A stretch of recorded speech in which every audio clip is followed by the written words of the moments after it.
Napakadami, no, mga kaibigan. Ano?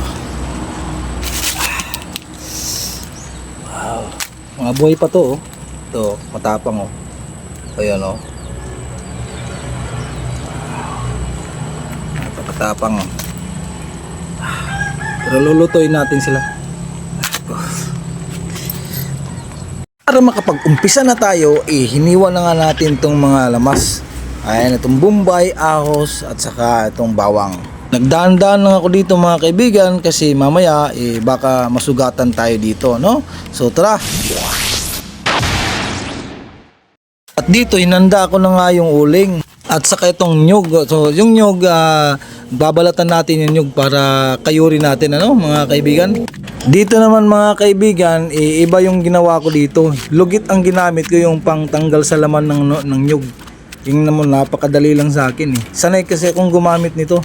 Kaya ito ang mas pinili kong gamitin pangtanggal ng ng balat ng nyug, mga kaibigan.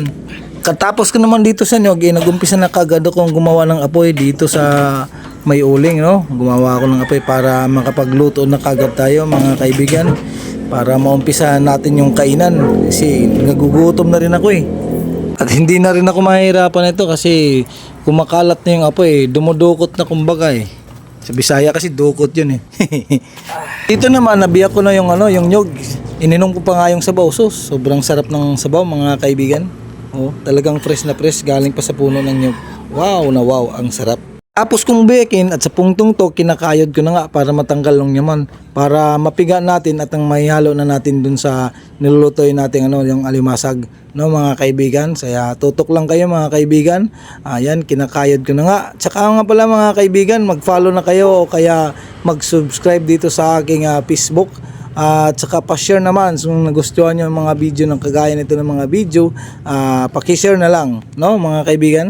At nagdandaan nga lang ako sa pagkakain dito mga kaibigan kasi pag hindi tayo nag-ingat, tiyak na masusugatan yung ating kamay. Pag hindi tayo nag-iingat kasi matalas din yung nito, yung kayuran nito. Kaya lagi akong nag-iingat pag nagamit ko tong kayuran na to mga kaibigan. Kaibigan, ilagay na natin to. Yan. Oops, may natira oh, grabe. Tapang ito isa oh. Yan. So mga kaibigan, ito na yung finished product natin. Ang niloto natin kaninang alimango ay hindi pala alimango to, parang lang to, maliit na crab lang, iwan ko kung anong tawag dito, pero tawag dito sa amin to kasag. Yan. Kaya natin to. Wow.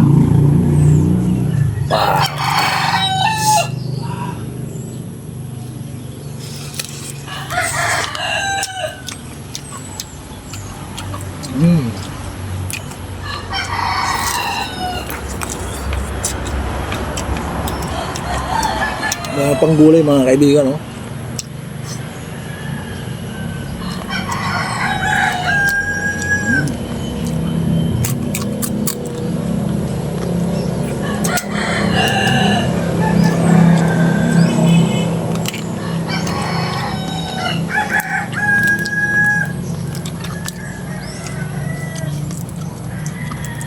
Malaman, no?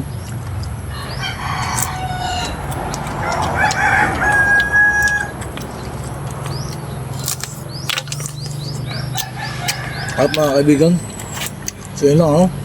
See you sa susunod natin vlog. Bye bye. Sarap.